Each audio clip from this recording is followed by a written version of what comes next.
Olá,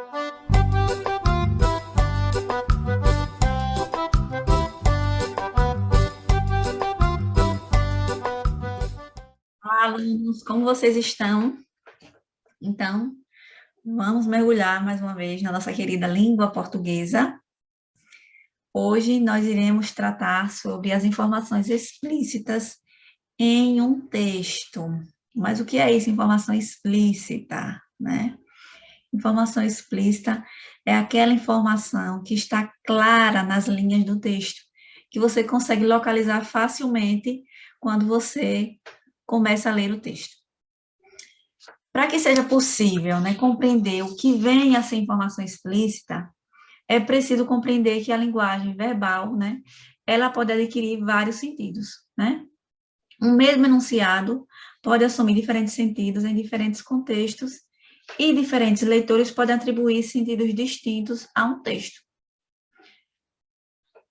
Vejamos a interação a seguir. Vamos imaginar, né, uma cena em que o aluno está em uma sala de aula, né, e pergunta à professora. Levanta a mão. Professora, você pode me dizer que horas são?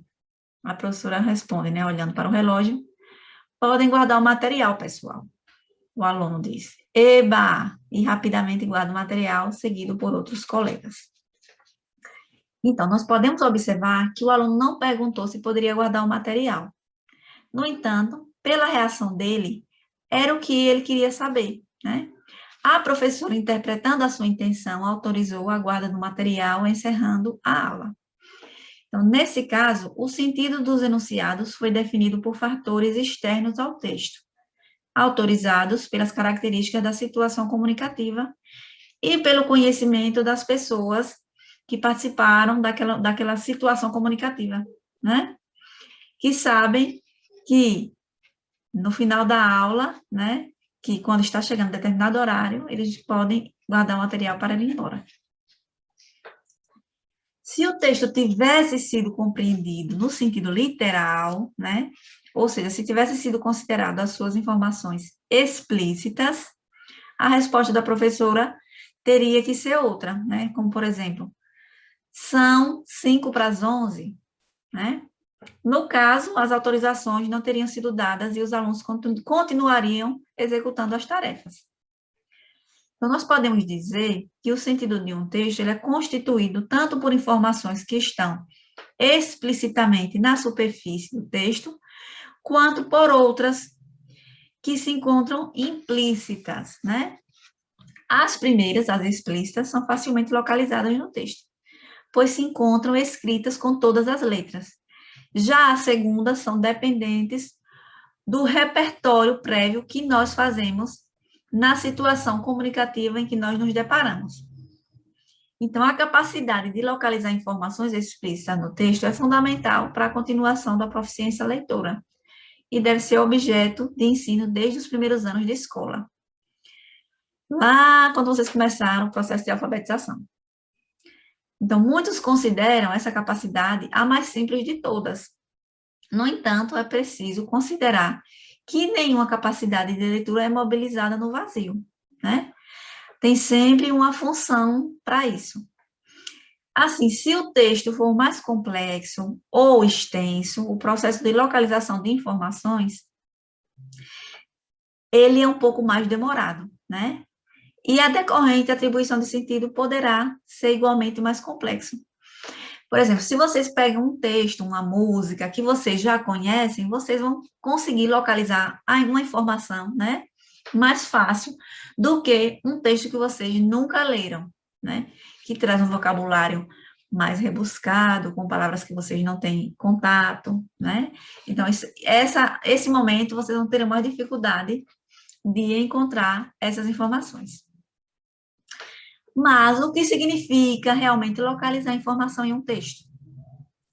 Significa que você pode retornar à leitura, voltar ao texto e localizar uma informação que está clara, né? Uma informação que está dada.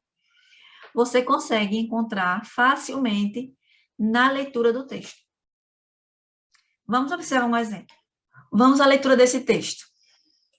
A água que você não vê, você consome sem perceber. Veja o quanto de água potável é necessário para produzir itens do seu cotidiano. 1 litro de cerveja, 5,5 litros. Arroz, 1 quilo, 2.500 litros. Manteiga, 1 quilo, 18.000 litros. Leite, 1 quilo, 712,5 litros. Queijo, 1 quilo, 5.280 litros. Batata, 1 quilo, 132,5 litros. Carne de boi, 1 quilo, 17.100 litros. Banana, 1 quilo, 499 litros. Carne de frango, 1 quilo, 3.700 litros. Então, se eu pedir que vocês localizem, né? Quantos litros de água são suficientes para preparar 1 litro de cerveja? Vocês vão me dizer o quê? 5,5 litros. Então, a informação está clara no texto, está explícita, você consegue localizar facilmente. Vamos agora a uma questão da apostila SAEB de vocês. Nós vamos responder a questão 3 e a questão 4. Vocês vão responder junto com o professor de vocês, tá certo? Vamos à leitura desse texto. Zorro. Dom Diego de la Veiga levava uma vida tranquila na próspera fazenda de seu pai, Dom Alejandro de la Veiga. Seu empregado Bernardo testemunhou uma injustiça. Como era mudo, narrou o caso com grandes gestos. Num segundo, Dom Diego se transformou em Zorro, o justiceiro mascarado, e partiu a galope, cortando a noite com seu cavalo negro. Na cidade, Zorro desafiou o cruel sargento Garcia a um duelo. Ágil como um acrobata, Zorro saltou com sua espada e perseguiu o sargento. Mas os soldados do sargento chegaram e Zorro precisou fugir. Então, deixou sua marca sobre o peito do malvado, um Z de Zorro. O governador da província colocou a cabeça de Zorro a prêmio. Mas ele era o defensor dos fracos e oprimidos, e ninguém quis denunciá-lo. E Zorro continuou seus combates em segredo. Bem, agora nós iremos localizar uma informação explícita do texto. De acordo com esse texto, o sargento Garcia era ágil, cruel, mudo ou oprimido. Nós iremos retornar ao texto e vamos buscar essa informação. Qual é o trecho que trata sobre o sargento Garcia? Aqui. Na cidade, Zorro desafiou o cruel sargento Garcia a um duelo. Então, nós localizamos que o sargento Garcia, ele era cruel.